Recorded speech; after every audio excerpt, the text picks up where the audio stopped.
Assalomu alaykum ijtimoiy tarmoq kuzatuvchilari, Xudoshkur TV kanalini doimiy tasodifiy kuzatuvchilar, barchalaringizga xayrli kun tilab qolamiz. Bugun 2026-yil 26-mart payshanba kuni qadrdonlar, elimizda, yurtimizda bir yangilik Qo'riqtomda, Xorazm Yang'ariq Qo'riqtom elida qishlog'ida hammangiz bilgan, oldinda Po'lat qassob ishlatgan qassobxona ish faoliyatini boshlagan edi. Bugun do'stlar, qadrdonlar, men sizlarga shuni ham to'liq manzilini, ham narx-navolarini to'liq tushuntirib o'tchakman qadrdonlar. Manzil qadrdonlar Qo'riqtom madaniyat markazi bo'ladi. Shu Akbar qassobxonasining yon tomonida bo'ladi. Bahramomi do'konini yonboshi bo'ladi qadrdonlar. Ekranda ko'rib turganlaringizdek, o'zimizning mesniy jaydari, yaxshi zo'r baqilgan buqalari Xudo xohlasa ertalabdan 27-mart kuni tong sahardan so'yisha tayyorlanyapti. Ana shu haqida va undan tashqari qadrdonlar, shashlik ijon deysizlarmi? Xudo xohlasa o'zlari aytib turibdina, hurmat Igramlar aytib turibdi. Gruppalar dedi, so'yilgan videolarni, yuklangan videolarimizni hammasini biza bir tashab boramiz deb turibdilar. Ko'rishlaringiz mumkin. O'zimizning mesniy jaydari buqa, yaxshi baqilgan ikki buqa.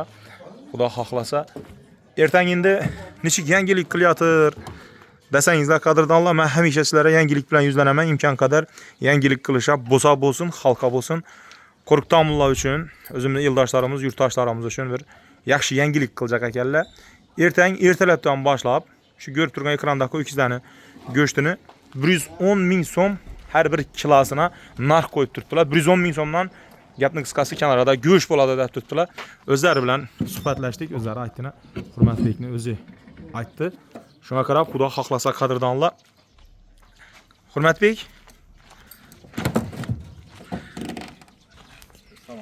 Assalomu alaykum. Yaxshimisan? Igra, assalomu alaykum. Omonmisizlar? Yurak bog'ir. İşte qarın tuyoq deyarli ertang Xudo xolasa 110 mingdan sotamiz. Yana 200 so'yiladi ertang Xudo xolasa. Qadrdonlarga o'zlari ta'kidlab turibdilar. Mart günü birisi 28-gün ikincisi soyuladı. Xudo xolasa bani 110 ming so'mdan sotiladi go'shti. Qadrdonlar, o'zlaringiz ham o'zlarini egalarini og'zidan qasob olan og'zidan eshitdingizlar. Ertang birisi, uni keyingi kuni yana birisi so'yiladi. Bundan buyani 110 ming so'mdan narx 1 kilo go'sht bo'ladi deb turibdilar. Xudo xohlasa bemalol. Hala elinden chiqarib beramiz ijonni.